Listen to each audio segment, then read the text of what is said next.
you hurting and broken within, overwhelmed by the weight of sin? Jesus is calling. Have you come to the end of yourself? Do you thirst for a drink from the well? Jesus is calling. Oh, come to the altar. The Father's arms are open wide. Forgiveness was bought with the precious blood of Jesus Christ.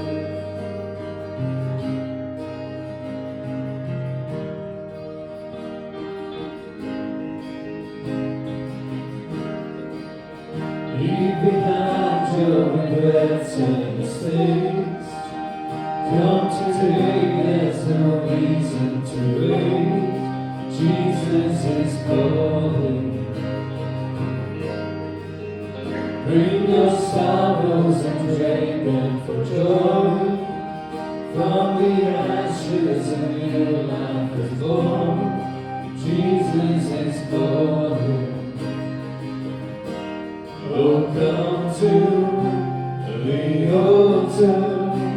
The Father's arms are open wide. Forgiveness was bought with the precious blood of Jesus Christ.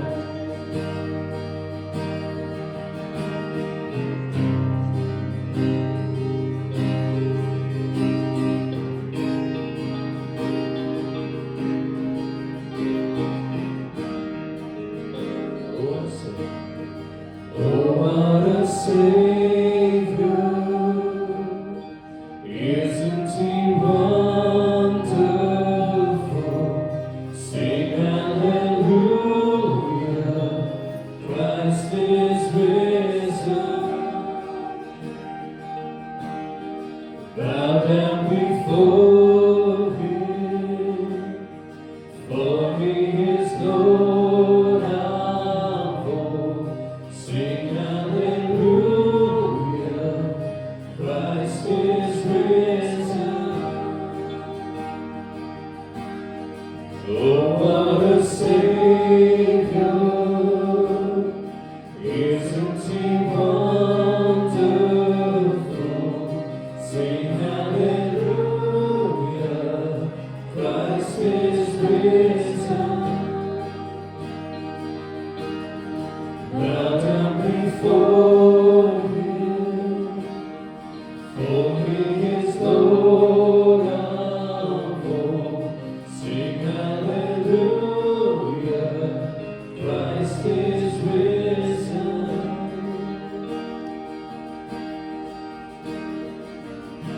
Oh, come to the altar. The Father's arms are open wide. Forgiveness was bought with the precious blood of Jesus Christ.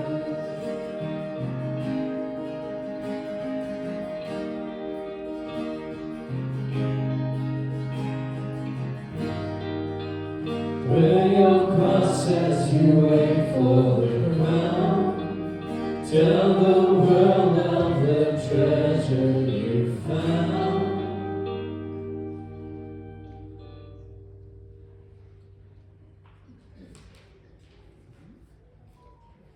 Good morning.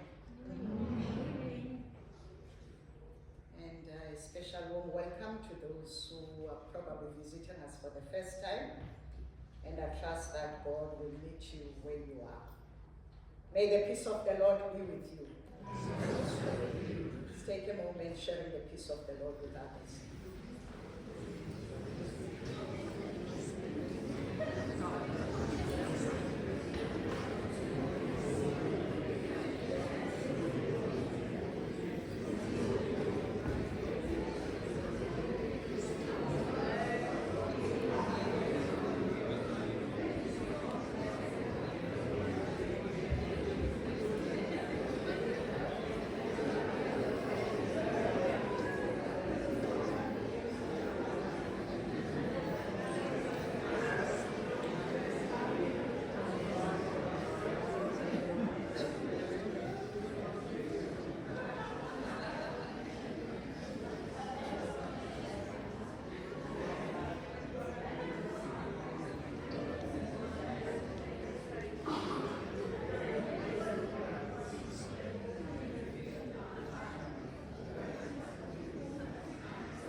we go through the service this morning, I'll be reading the black print, and I invite you to respond in red print.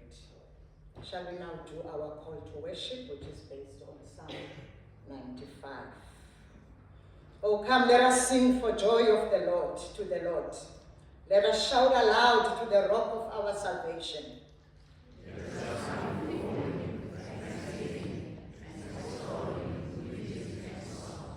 For the Lord is the great God, the great King above all gods.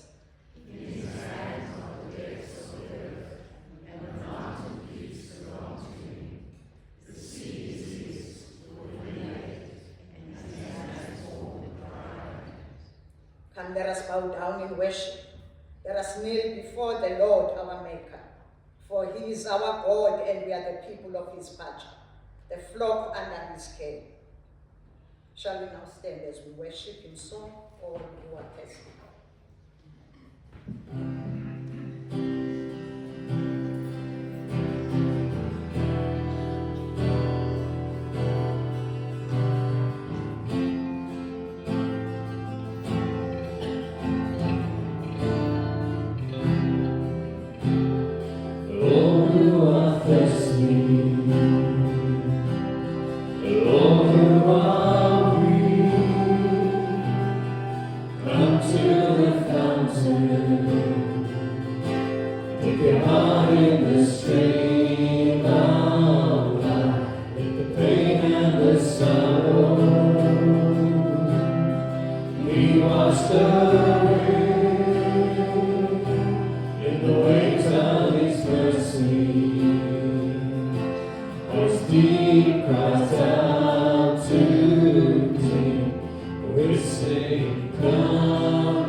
Heavenly Father, we bow before you this morning in humility, ashamed of our sinfulness. It is you, O Lord, who rides on the clouds and holds reins of thunder and lightning.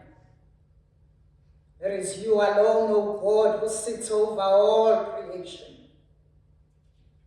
The heavens declare your glory and the skies proclaim the work of your hands. Dear God, in this season of Lent, we are reminded of our own difficulties and struggles. Sometimes, oh God, we feel our lives have been marked by such grief and pain, such that we don't even see how our circumstances can ever change. But amid our weakness, Lord, we ask and pray that you will strengthen us. Rise within us, O Lord. Let your Holy Spirit shine out every broken place where we have walked through. Allow your power to manifest through our weakness, O God, so that others may recognize that it is you who is at work in us. O gracious God, we ask that you trade the ashes of our lives for the beauty of your presence. Trade our mourning and grief for the oil of joy and happiness from the Spirit of God.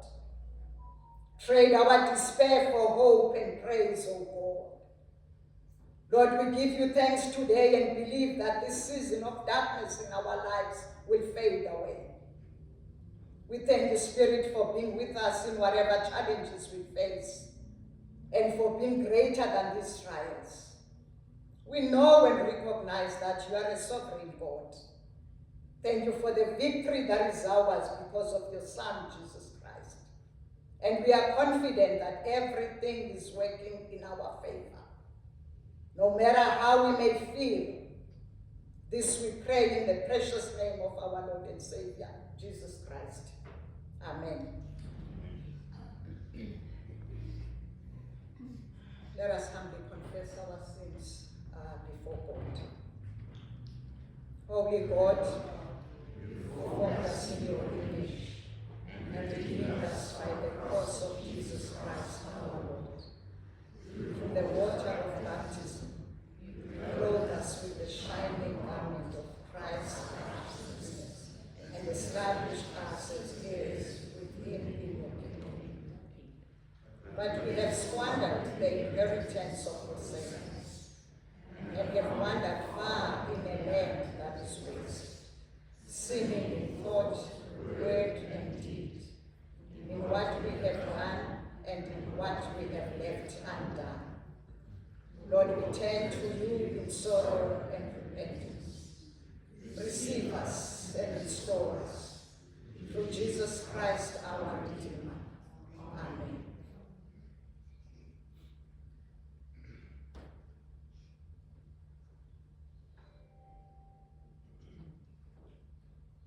With the Lord there is steadfast love, and with him is great power to redeem.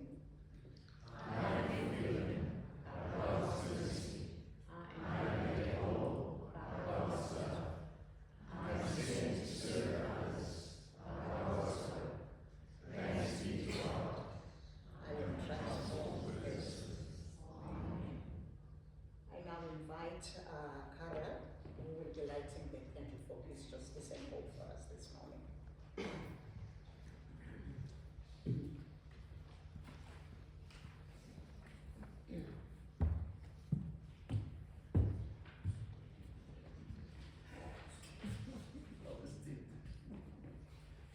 Morning, everyone.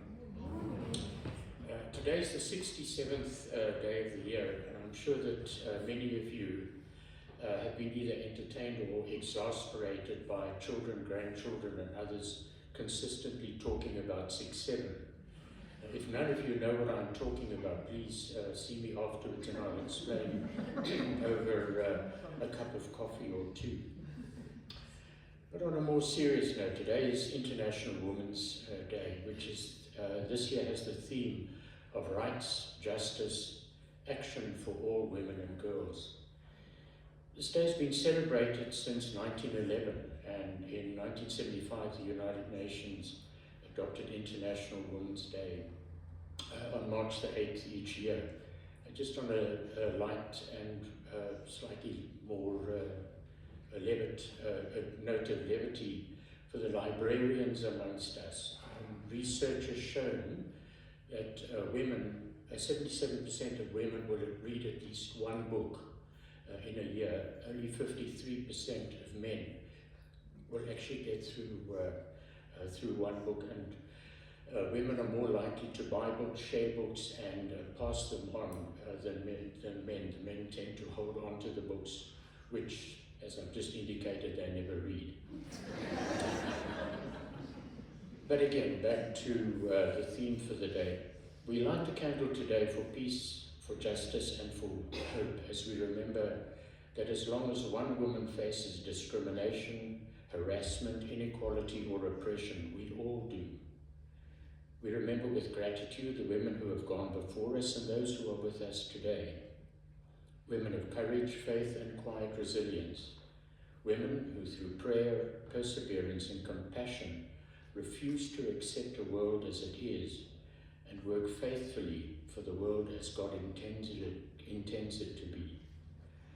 As this flame is lit, we pray for peace in places of conflict and violence, and we know what is currently happening. Peace in our communities, places of work, and in our homes where women play such a vital role.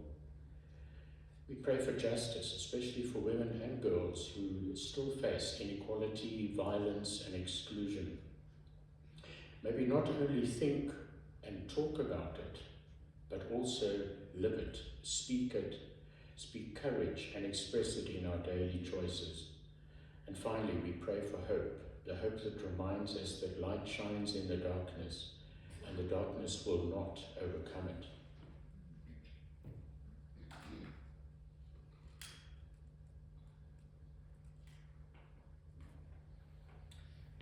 Let us pray. Lord God, as this candle burns before us, may its light remind us of Christ, the light of the world. We give thanks for women of courage and faith, those who have gone before us and those who serve today. Fill us with your peace, guide us in justice and hope, and help us reflect your love. Through Jesus Christ, our Lord and Saviour. Amen. First, before we say the prayer for Africa, when I was just doing some research on International Women's Day, I thought, let me quickly have a look and see what is the history behind the prayer for Africa. And I don't know whether any of you, or how many of you may know this, but the prayer for Africa was actually written by the Reverend Trevor Huddleston, not quite with these words, but since over the years they've actually been adapted and are used in all denominations, Christian denominations around around the country. Trevor Huddleston was an Anglican priest and a social activist in the 1940s and 1950s in Johannesburg and also in Sophiatown. And one little quote that I took off a website relating to the prayer for Africa was, his ministry was deeply pastoral. He believed the Christian gospel demanded the defense of human dignity and justice for all. And it was through his work that this very powerful prayer then came up. And so I invite us all now to say the prayer for Africa. God bless Africa, protect our children, transform our leaders, heal our communities, and give us peace. For Jesus Christ's sake. Amen. Thank you, Carla. I now invite Alistair, who will take us through the notices, and he will be joined by Karen later. Morning, DMC. Special word of welcome to Tandi. And of course, if there are any visitors present here today, very warm welcome to you. I pray that you'll enjoy this time of worship with us. If you don't mind raising your hands, please, so we can just share a little welcome gift. Oh, we've got someone in front. Welcome. One. Thank you. Enjoy your time with us. Then, as on the slide behind me, we have our monthly Sunday reflection service. It's an evening service on the 15th of March. Please diarise that. Really make an effort to be here that evening. Even if you have to skip the morning service, or do both, do the morning and the evening service. And just a summary of the upcoming services. Quite a bit. Palm Sunday, 29th of March. Then we have our Holy Week, 30th to the 2nd of April. Good Friday is a 9 a.m. service. Early rises, Easter sunrise service at 6:30. And then the full main Easter service at 9 o'clock that morning. Thank you. Then moving on to we have got a grief share starting on the 11th of April. And if you're interested in, everyone goes through grief at some stage in life, and this group aims to help you prepare for that or help others to go through that grief sharing process. If you are interested, please just note your name on there's a little notebook at the reception at the welcome desk. Please make a note there with your name, and someone from the office will contact you. We also have a wonderful food fair coming up, and we're needing groups to join. It's just to all coordinate that we don't have a lot of people doing the same thing. But please reach out to Renee. There's Renee, raise your hand with a nice yellow outfit at top. Please reach out to her and get some information on that. I certainly will. Renee will contact you on something. Then we've got a history project. We're looking for a project manager and a videographer who can assist us with capturing all our history of our church. And we've got Michelle raising a hand there. She's leading that project, but we're still looking for a project manager. Please, if you can help with that. Then after the church, we have a chapel outside. If you need a special prayer, please just make yourself comfortable there, and someone will come and pray with you or assist you in your time of need. Looking at our birthdays for the week, we have quite a list, and some birthdays today. Welcome and happy birthday to everyone celebrating their birthdays this week. Anyone in church today? Birthday? Right. And then, last but not least, we've got Karen who just wants to give us some more information. Good morning, everybody. I'd just like to tell you about the high tea that we have got planned. It's through Women in Christ, and although it's through Women in Christ, everyone is welcome. We don't discriminate against the men in the congregation. So we are planning a high tea for Saturday the 16th of May, 2:30 for 3, and we're looking for table hosts. So the last time I came to a high tea at DMC, I think was before COVID, so we haven't done this for a while. But it really is a fantastic opportunity for fellowship. It's an opportunity to get to know each other a little bit better. And the responsibilities of the table host is, first of all, this is not a fundraising event, so there's no ticket price to come to attend. But the table host would host a table of about 8 people, and they would be able to pick a theme for their table, decorate their table. They would also be responsible for providing the eats for their tables. So if you have a table host who, you can decide how you want it to work. If you're a group of friends with a table, you can each bring a plate of eats, or you can have the host that will provide the eats for the table. And then the host of the table will also be inviting the guests for their table. If we do have tables that aren't full, then we will obviously top them up with other congregation members who wish to attend. And then we will have a couple of tables hosted by the Women in Christ members to also make spaces available for other people in the congregation. It also, if you could have, I know we've had in the past 2 people join up and host the table together to share the load a little and the organization and so on. And like I said, this is not a fundraiser, it's more about fellowship. However, we will be encouraging everybody who attends to bring some donations for social concerns. We know in May we usually have Blanket and Jersey Month. We've got winter around the corner, and so we'll just be encouraging the attendees to just bring a small donation if they're able to for social concerns. If you're prepared to host a table, we'll obviously share a lot more information further down the line, but if you are prepared to host a table, please contact me, or you can put your name in the book at the help desk. Just put your name and your contact number and I'll be in touch with you. So we're looking forward to a very exciting event, but we can't make it happen without each of you in the congregation, without you being involved either as a host or a co-host or an attendee at the event. So I'm looking forward to sharing that afternoon with all of you. Thank you. Thank you, Karen. And remember, we have coffee after the service. See you there.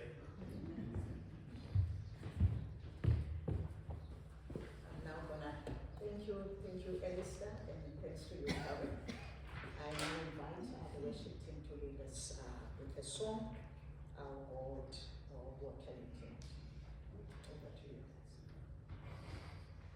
Please stand with us.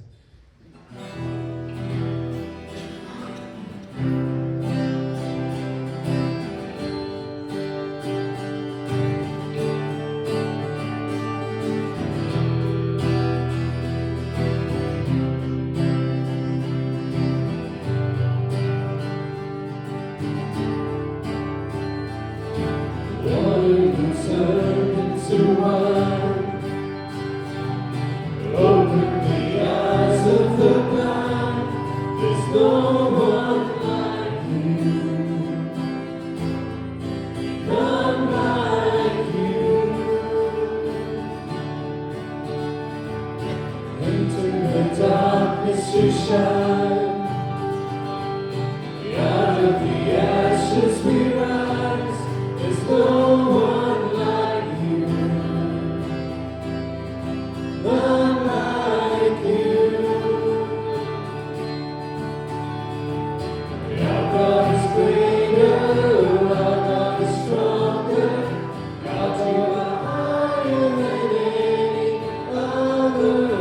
Our God is healer, awesome in power. Our God, our God.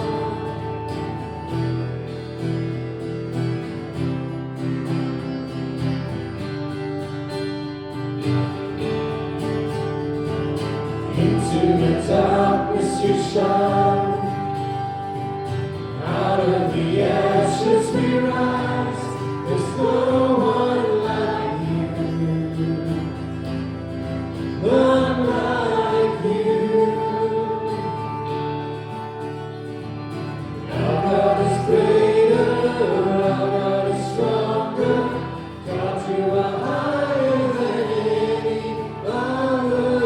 Our God is healer, awesome in power. Our God, our God.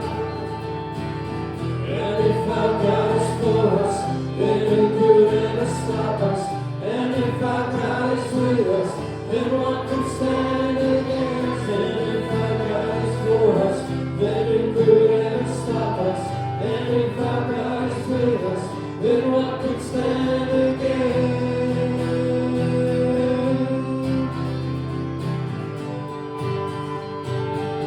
Then what could stand against?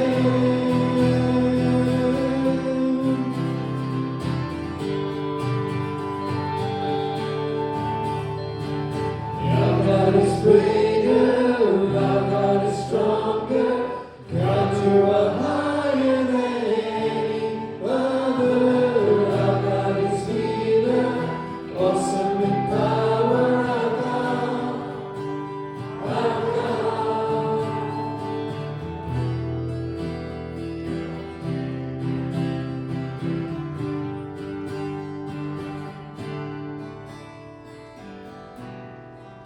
Please be seated as we ask the stewards to wait on us.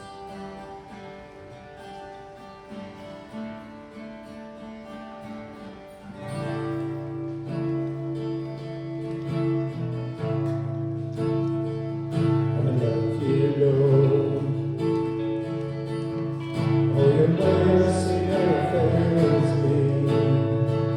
All my days I've been held in your hand. From the moment that I wake up until I lay my head, I will sing of the goodness of God. Love you, Lord. I love you, Lord. Oh, your mercy never fails me. All my days I've been held in your hand. From the moment that I wake up until I lay my head, I will sing of the goodness of God. All my life you have been faithful. All my life you have been so, so good. With every breath that I am able, I will sing of the goodness of God.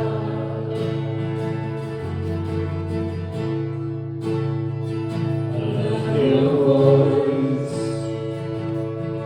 You have led me through the fire. In darkest night, you are close like no other. I've known you as a father, I've known you as a friend.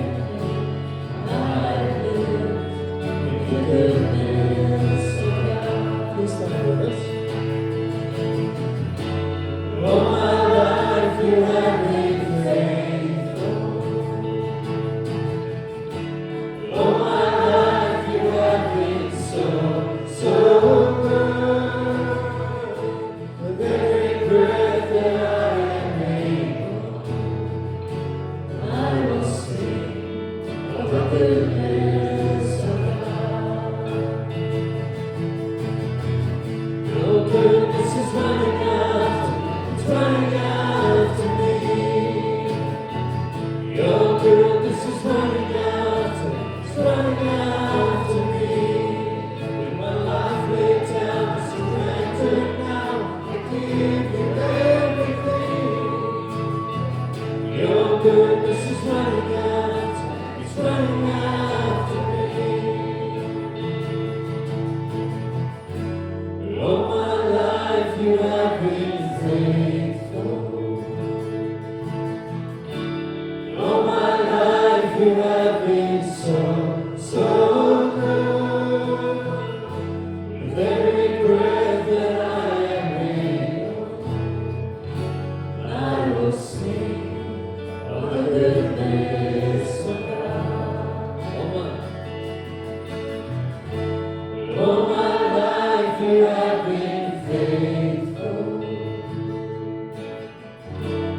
All my life you have been so, so good. With every breath that I am able, I will sing of the goodness of God. I will sing of the goodness of God. I will sing of the goodness of God.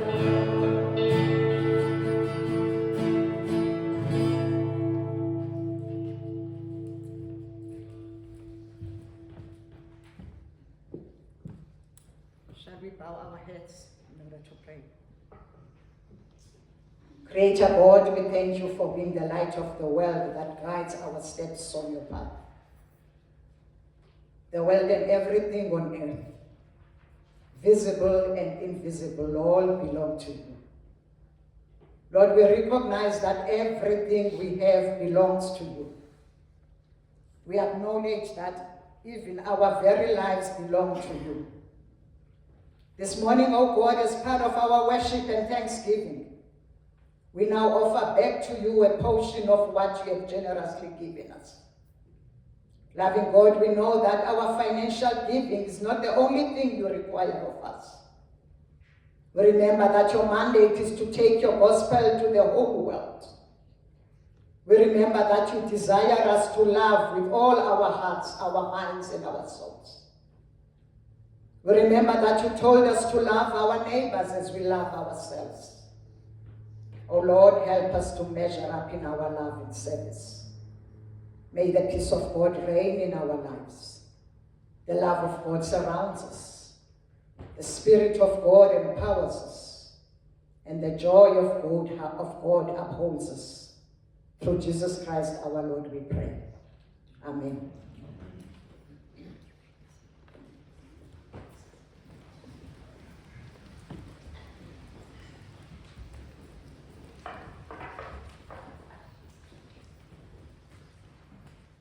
I now invite Melinda to take us through the scripture reading, which will be on the Gospel of John chapter 4, and we'll read from verse 5 up to 42. Over to you. Good morning. Yes, it's quite a long reading this morning. John chapter 4, verse 5 to 42.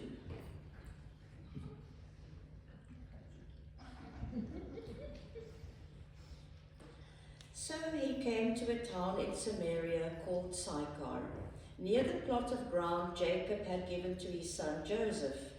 Jacob's well was there, and Jesus, tired as he was from the journey, sat down by the well. It was about the 6th hour. When a Samaritan woman came to draw water, Jesus said to her, "Will you give me a drink?" His disciples had gone into the town to buy food. The Samaritan woman said to him, "You are a Jew, and I am a Samaritan woman. How can you ask me for a drink?" For the Jews do not associate with Samaritans. Jesus answered her, "If you knew the gift of God, and who it is that asks you for a drink, you would have asked him, and he would have given you living water." "Sir," the woman said, "you have nothing to draw with, and the well is deep. Where can you get this living water?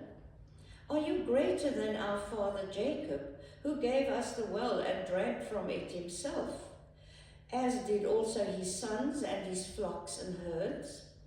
Jesus answered, "Everyone who drinks this water will be thirsty again, but whoever drinks the water I give him will never thirst. Indeed, the water I give him will become in them a spring of water welling up to eternal life." The woman said to him, "Sir, give me this water so that I won't get thirsty and have to keep coming here to draw water." He told her, "Go, call your husband and come back." "I have no husband," she replied. Jesus said to her, "You are right when you say you have no husband. The fact is, you have had 5 husbands, and the man you now have is not your husband. What you have just said is quite true." "Sir," the woman said, "I can see that you are a prophet. Our fathers worshipped on this mountain, but you Jews claim that the place where we must worship is in Jerusalem." Jesus declared, "Believe me, woman, a time is coming when you will worship the Father neither on this mountain nor in Jerusalem. You Samaritans worship what you do not know. We worship what we do know, for salvation is from the Jews. Yet a time is coming, and has now come, when the true worshippers will worship the Father in the Spirit and truth, for they are the kind of worshippers the Father seeks. God is Spirit, and his worshippers must worship in the Spirit and in truth." The woman said, "I know that Messiah, called Christ, is coming. When he comes, he will explain everything to us." Then Jesus declared, "I who speak to you am he." Just then his disciples returned and were surprised to find him talking with the woman. But no one asked, "What do you want?" or "Why are you talking to her?" Then, leaving her water jar, the woman went back to the town and said to the people, "Come, see a man who told me everything I ever did. Could this be the Christ?" They came out of the town and made their way toward him. Meanwhile, his disciples urged him, "Rabbi, eat something." But he said to them, "I have food to eat that you know nothing about."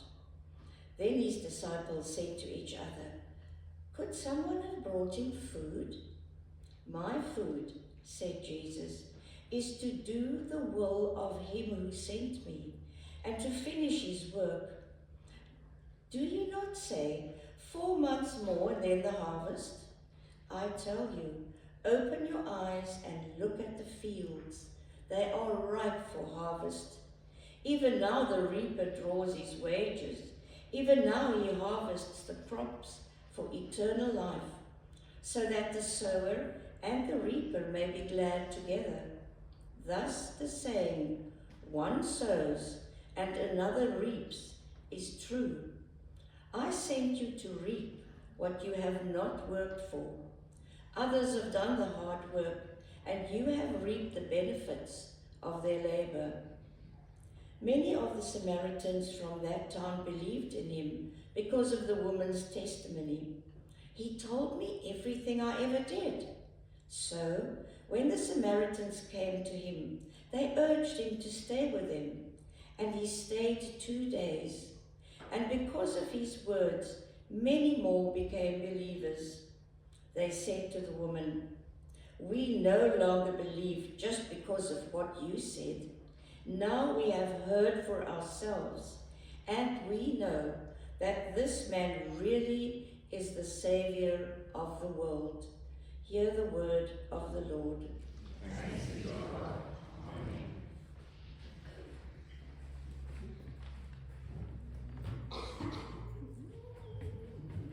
Thank you, madam.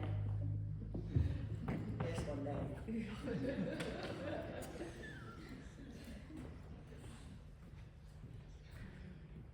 Come, let us pray.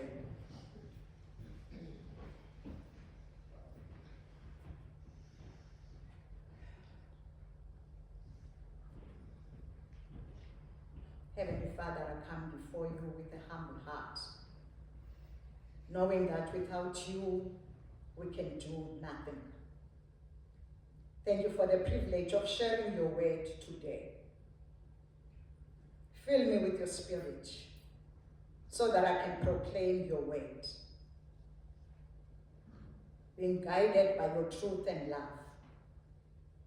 Lord, I pray that you remove every distraction from our mind and every fear from our heart. Let my thoughts be clear, my speech be bold, and my spirit be sensitive to your leading. You are the only one who can give us living water that will quench our unending thirst. May your word pierce our hearts, bringing hope to the weary and drawing souls closer to you. Loving God, as I surrender myself as your vessel, I pray that you use me for your glory alone. Let the message today not be mine but yours, and that it may bear fruit that lasts for eternity. In the mighty name of Jesus I pray. Amen.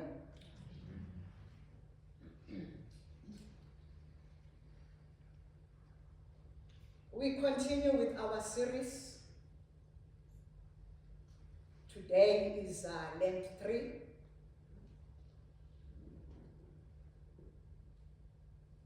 I am going to pick up from where the preacher left off last Sunday, with Nicodemus' encounter with Jesus. The reason for this approach is that the author has deliberately put the story of Nicodemus and the Samaritan woman close to each other in order to demonstrate something. Hence, in this sermon, I will juxtapose the two in order to examine the differences and similarities between the stories. But before we do that, let me point out that there was animosity between the Samaritans, which is the northern kingdom, and the Jewish, which is the southern kingdom people. Yet historically, they were related. They shared the same ancestry. They were more like cousins, you know. While they both followed the Torah, the Samaritans worshipped on Mount Gerizim, while the Jews worshipped at the temple in Jerusalem. It was during the fall of the northern kingdom of Israel to Assyria in 721 BC that the Samaritans remained in the region and married other cultures, while the southern kingdom went into exile in Babylon. Samaritans were therefore considered half-breeds, pagans, heretics by Jews, and hence the religious and racial hatred existed between the two groups. May I now request at the back, TP, that you project the table. There we go. Where we will be comparing Nicodemus and the Samaritan woman. And there's about 7 aspects that we will be looking or comparing them. Nicodemus is a Jewish man. He's a man first and foremost, before even being a Jewish. He's a man. against a woman, that on its own, it says a lot from where we come from. Particularly, like during the early church. And so already that puts the woman, the Samaritan woman, in a disadvantage. He's a Pharisee. He's a teacher of the law. He's a member of the 70-man council, the Sanhedrin. And this was the council which was reporting to the Roman sort of empire.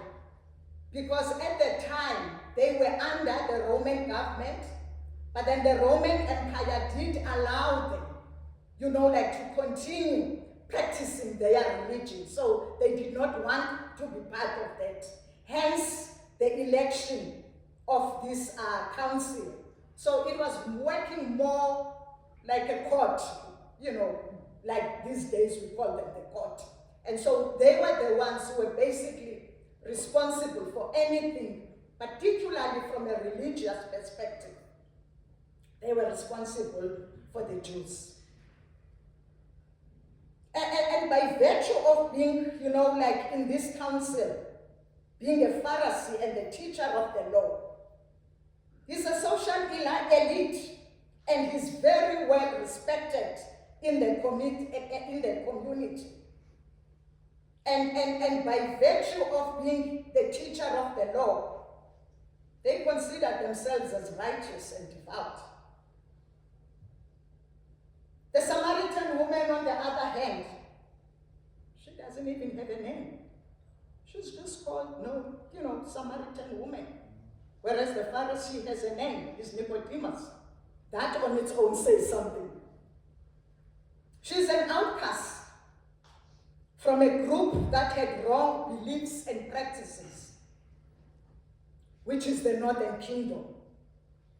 She was immoral, with no values. Because Jesus, as you heard, when Mary was written, Jesus reveals that he has had 5 husbands.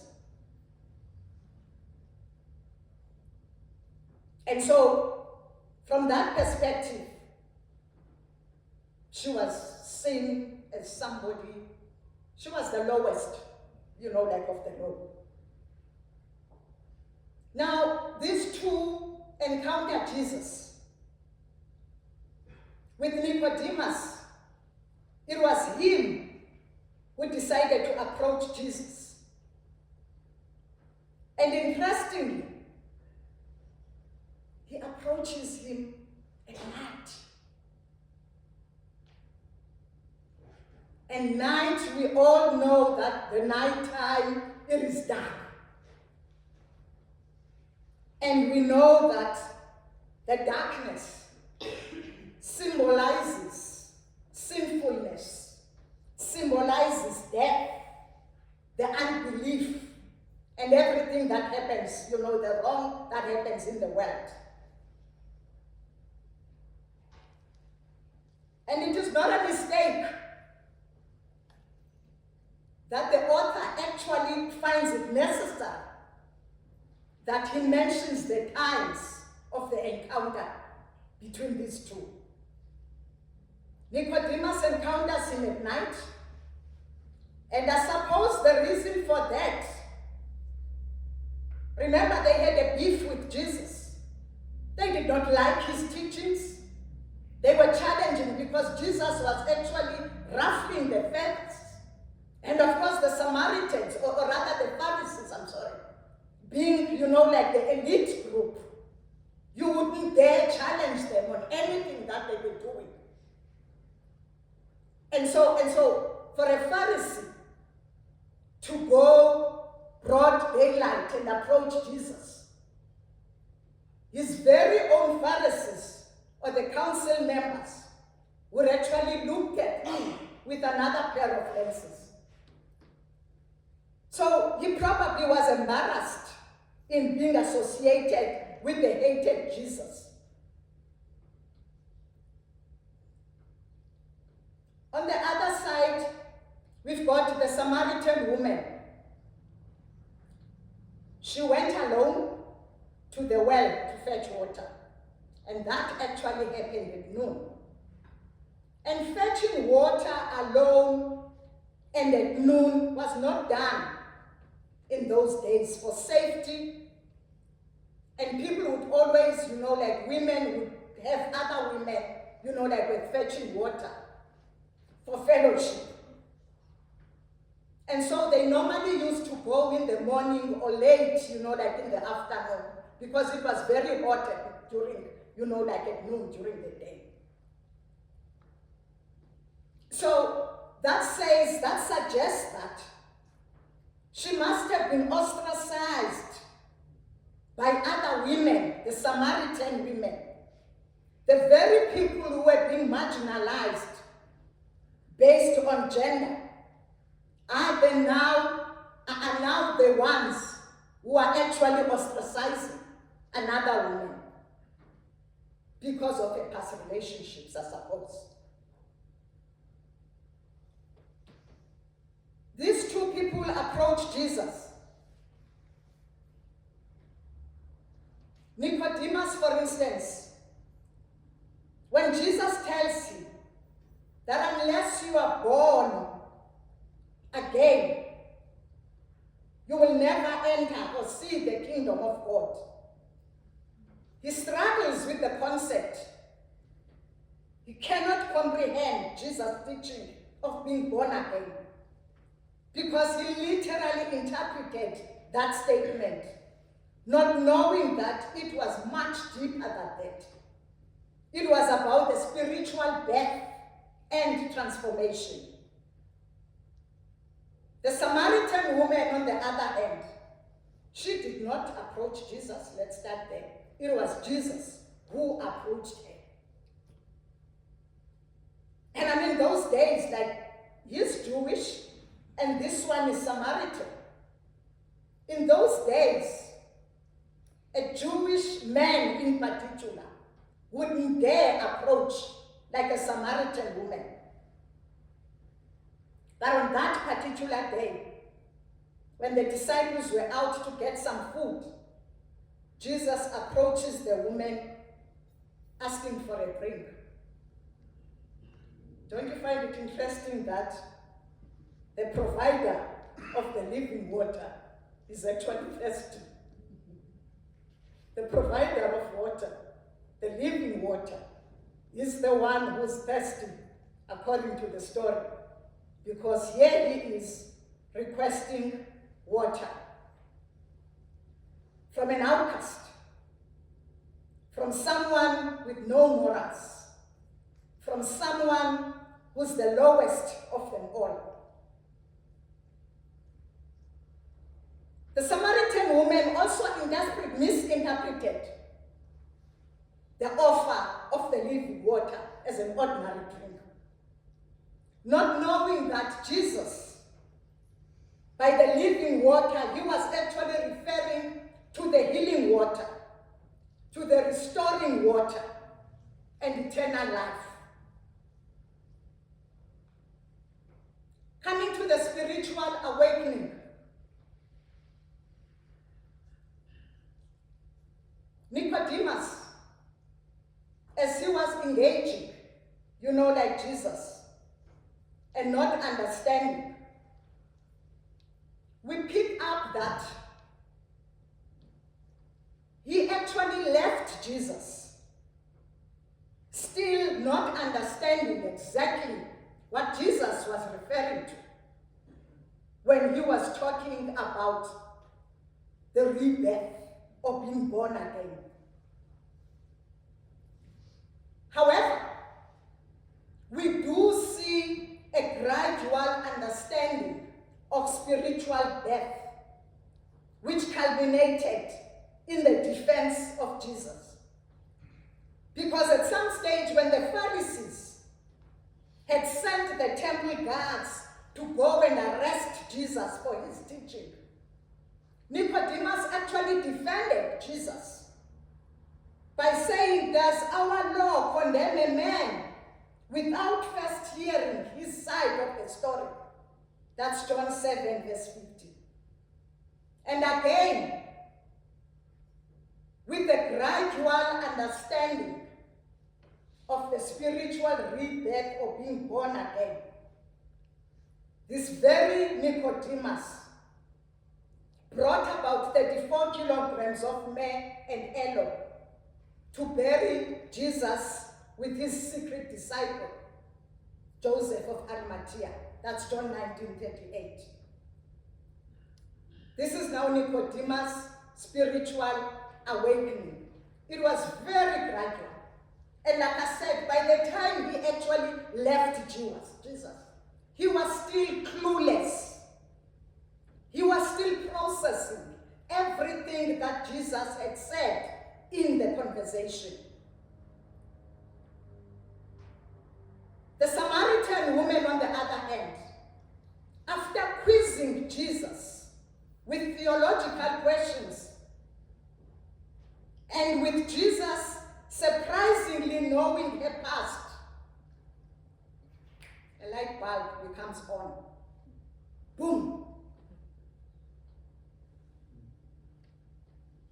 She realizes that, oh my goodness, this person is not just an ordinary Jew. This man is a prophet. This man is a Messiah that they had long anticipated. So the low-life outcast shifted from being an outcast to being a theologian, and from being a theologian to being an evangelist. Hence he ran, leaving the bucket, running into the community, proclaiming the good news of Jesus' messiahship.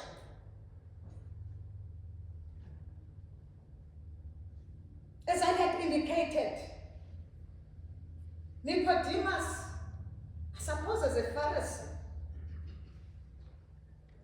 but by approaching Jesus, he probably was kind of complacent and almost thought he had an equal footing with Jesus because he was a Pharisee and a teacher of the law. Not knowing that the conversation is not going to be as easy as he thought it was going to be. And interestingly, being the teacher of the law, it's only about 3 sentences that he actually mentioned, like as he was discussing with Jesus. There was no meaningful debate or discussion or engagement as he was discussing with Jesus. And so by the time he left, he just disappeared. Like in the background, if you look at the story, he just disappears and there's nothing dramatic, like about his encounter with Jesus. Because by the time he left, he was like, I still don't get you. I still don't have a clue on what you are talking about. The woman, on the other hand, although he did not start the conversation with Jesus, he carried the conversation with Jesus all the way right up to the end. And he didn't just disappear, like from the scene like Nicodemus did. He didn't just disappear, he ran into the community, being excited about being the one who have met the Messiah, the long-awaited Messiah. That must have been the good news for her, considering her reputation that almost does not exist. And as I had indicated, Nicodemus just left the conversation with no meaningful impact whatsoever, and probably almost kind of negative, although there was a gradual, understanding with time. And by the way, there wasn't, with Nicodemus, there wasn't even a sign of belief in Jesus. He didn't even believe in him. But it's probably as the time went by, witnessing Jesus' miraculous signs that he was doing, did he slowly, kind of understood who this man was. What legacy have these two people left? And as I had indicated, there was very little that Nicodemus, provided, like in the engagement. But of course, with gradual understanding, he slowly understood. And this was not a bold statement, for instance, about believing in Jesus. Because even when he was defending Jesus, like amongst the Pharisees who wanted to challenge him and be arrested and arrest him, it was more on justice as opposed to boldly proclaiming that this is the man of God. Because he was more worried about his own reputation. He was more worried about his status. Because being in the council of Sanhedrin and being a Pharisee, I suppose it came with a lot of perks, like if one were to use that, like term these days. So the lifestyle that they were living, almost everyone was bowing down on them. So obviously he did not want to part with such status. And the authority, like that status came with. This woman, on the other hand, she went there, living, after discovering that this is not just an ordinary Jew that I'm talking about. This is the long-awaited and anticipated Messiah. She ran into the community, the very community of outcasts, the very community that is being hated because of their religious practices. But she is the one, she becomes an evangelist who boldly proclaims the messiahship of Jesus. And by so doing, almost converting the entire community.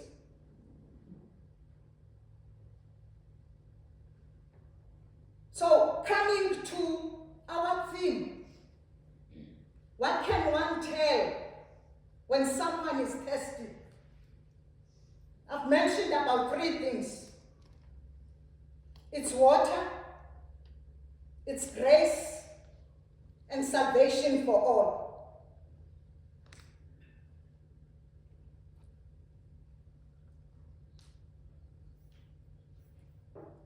Being thirsty can either be physical or spiritual. Physical thirst, as we know, it happens when our bodies do not have enough water to perform the normal tasks. And in this case, to replenish our body with the necessary fluids is all it takes when we are dehydrated. But the spiritual thirst, it is much deeper than that. It is more profound longing, which echoes from the depth of our souls. It is a universal human experience that transcends time, that transcends culture and circumstances.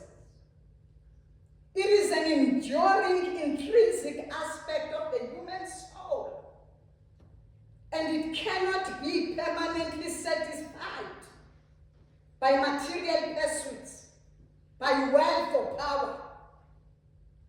In this instance, only the living water that is provided by the source of life, Jesus, can actually quench such thirst. Hence he told the Samaritan woman, if you knew the gift of God, who it is that asked you for a drink, you would have asked. and here you would have given you the living water. The second thing that you would give someone thirsty, or rather tell somebody who's thirsty, is grace.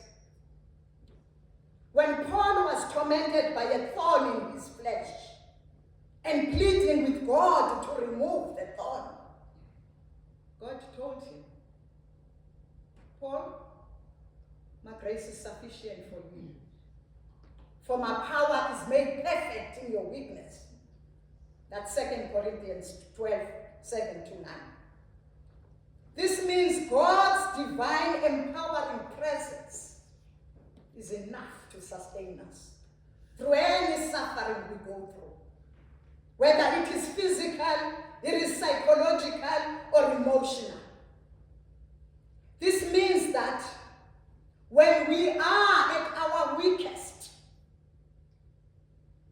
this is when we experience God's maximum strength. So in whatever wilderness we are going through right now,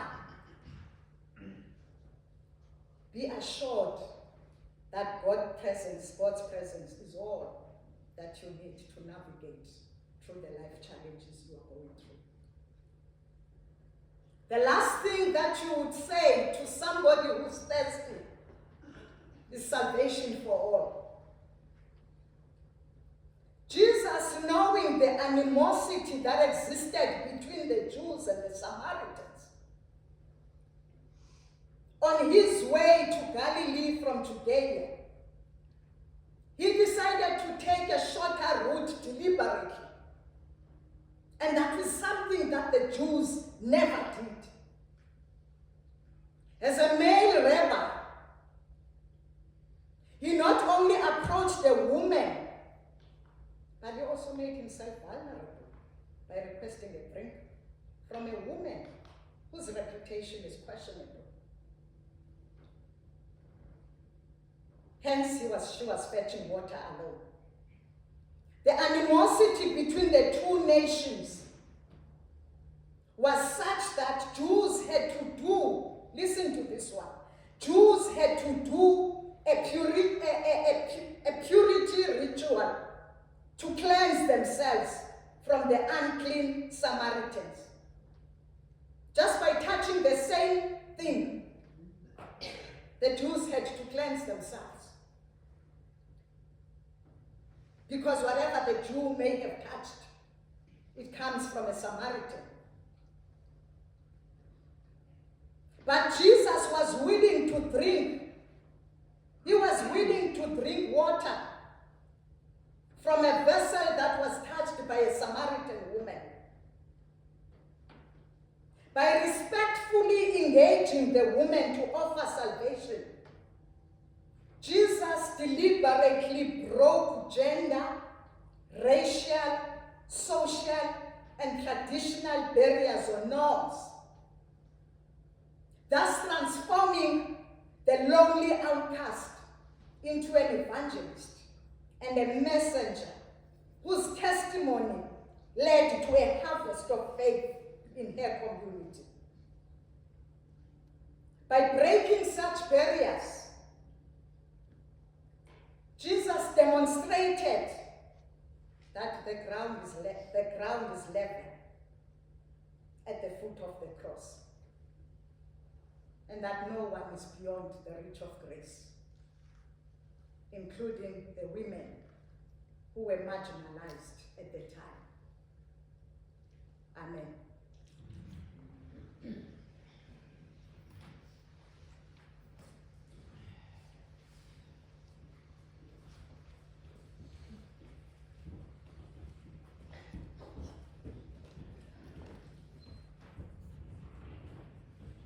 The worship team is now gonna lead us with a response song.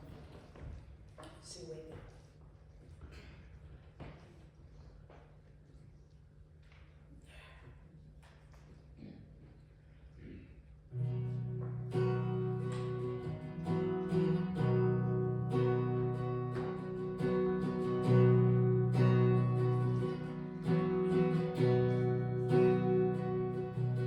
Do you feel the world is broken?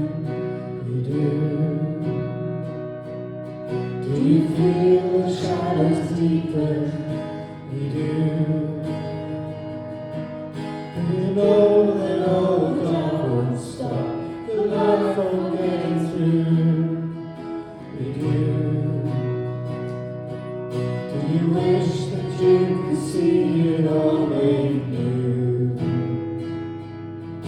You do.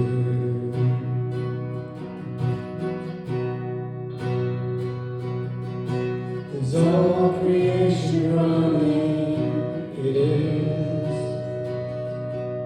Is a new creation coming? It is. Is the glory of the Lord to be the light within our midst? It is. Is it good that we remind ourselves of this?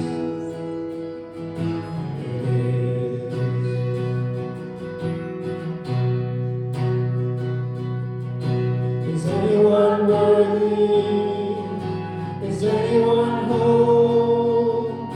Is anyone able to break the seal and open the scroll?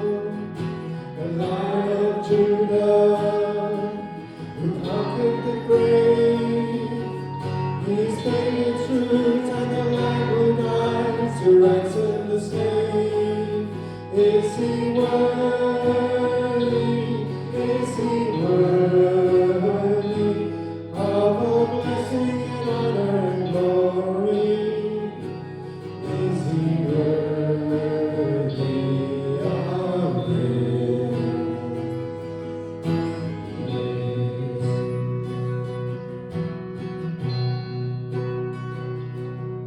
Does the Father truly love us? He does. Does the Spirit move among us? He does. And does Jesus our Messiah hold forever those He loves? He does. Does our God intend to dwell again with us? He does.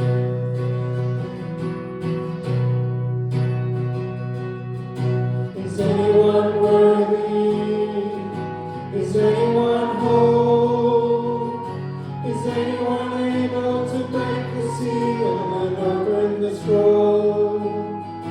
The Lion of Judah, who conquered the grave, He is faithful truth and the Lamb who died to ransom the slave.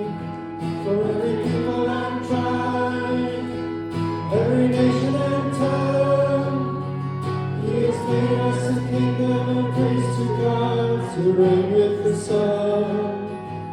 Is He worthy?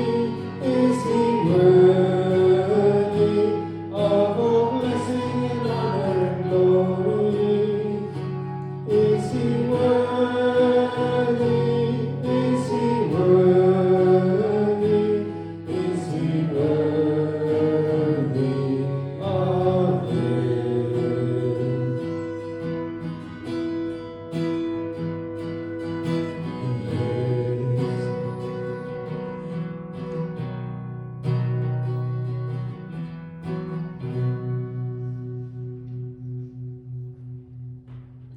Come, let us pray.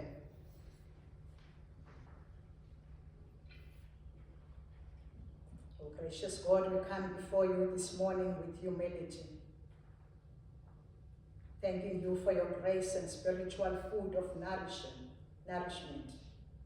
that you fed our souls with. Like the Samaritan woman who became an evangelist and a witness in your messianic mission, we pray that you transform us so that we too can boldly proclaim your word publicly through our thoughts, our deeds, and actions. Lord, in your mercy. Oh, loving God, we intercede for our world, a world that is full of challenges, divisions based on race and religion, injustice, corruption, wars, and pain. Heavenly Father, we pray that you raise leaders with integrity, those who fear you more than they fear people. Bring healing to communities that are torn by violence. Provide for the poor, O God, and comfort the grieving and give wisdom to decision makers. Let the Holy Spirit sweep through the world so that the hardened hearts can be softened to turn back to you. May we not rely on our own strength, but instead acknowledge that you can only restore what is broken. Lord, in your mercy. O merciful healer, we bring before you people who are sick. We ask that you stretch out your powerful healing hand over Ralph and Maureen Savage, Noni and Buddy Foster, Rennie and Marius Teron, Lester White, Gert and Pam Versfeld, and Tracy Botta. And I invite you as congregants to mention the names of those who battle sickness in their bodies and those who carry invisible wounds of their hearts.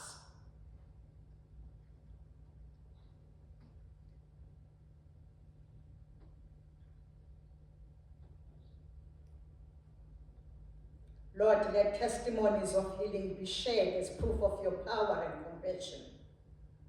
Teach us to trust you, even in seasons of pain, knowing that your grace is always sufficient for us.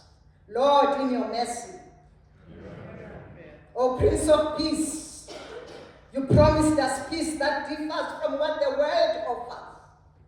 And so, O God, we pray for those whose hearts are heavy with worry, with fear, with grief, with anxiety and despair. When they feel like the weight of life is pressing down so heavily that they can hardly breathe. Remind them, O God, that you are the one who calms the storms. Help them to know that your peace is not the absence of trouble, but the steady presence of Christ within every circumstance. Replace their anxiety with assurance and despair with hope. Lord, in your mercy. Heavenly Provider, we intercede for those who are jobless or searching for meaningful work. Open doors of opportunities that no one can shut. Provide not just any work, but positions that align with their gifts and bring stability to their homes. Protect them, O God, from exploitation or despair, and remind them that their worth is not defined by a paycheck, but by your love. Lord, give courage to those who are searching, so that they may continue applying, trusting and believing that you are the one who holds the keys to closed doors. We pray all this in the wonderful and precious name of our Lord and Savior, Jesus Christ. Amen.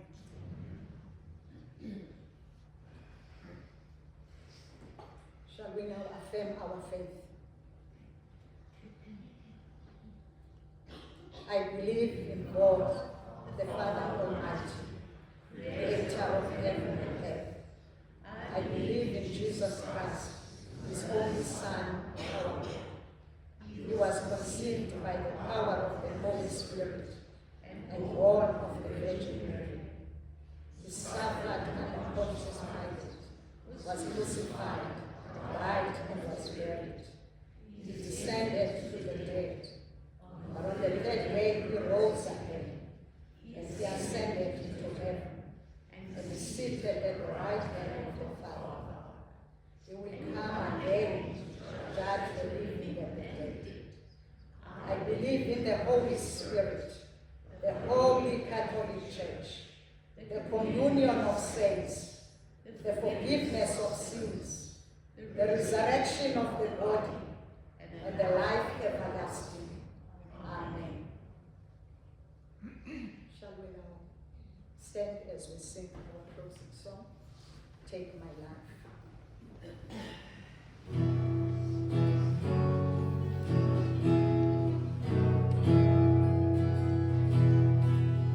Take my life and let it be consecrated, Lord, to Thee.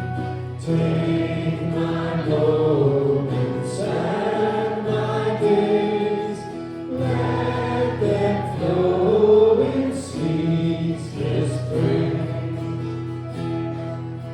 Take my hands and let them move at the impulse of thy love. Take my feet and let them be swift and beautiful for me. Take my voice and let me sing, always only for my King. Take my lips and let them be filled with messages from thee. Take my silver and my gold, not a mite would I withhold. Take my intellect and use every power as thou shalt choose. Take my will and make it thine. It shall be no longer mine. Take my heart, it is thy own. It shall be thy royal throne.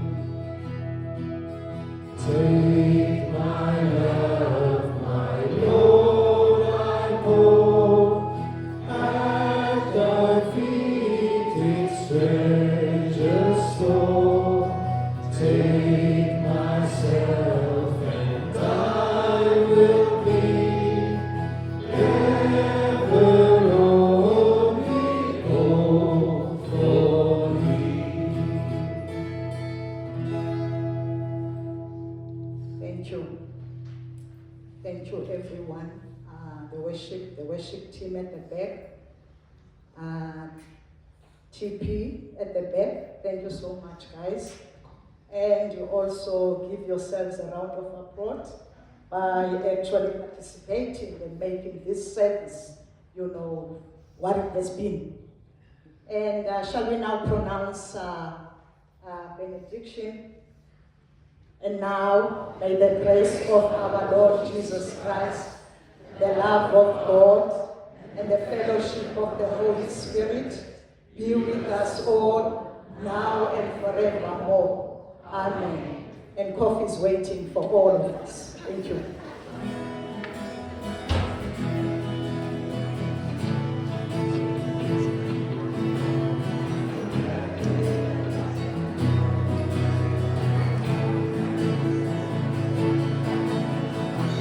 With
Praise the Lord.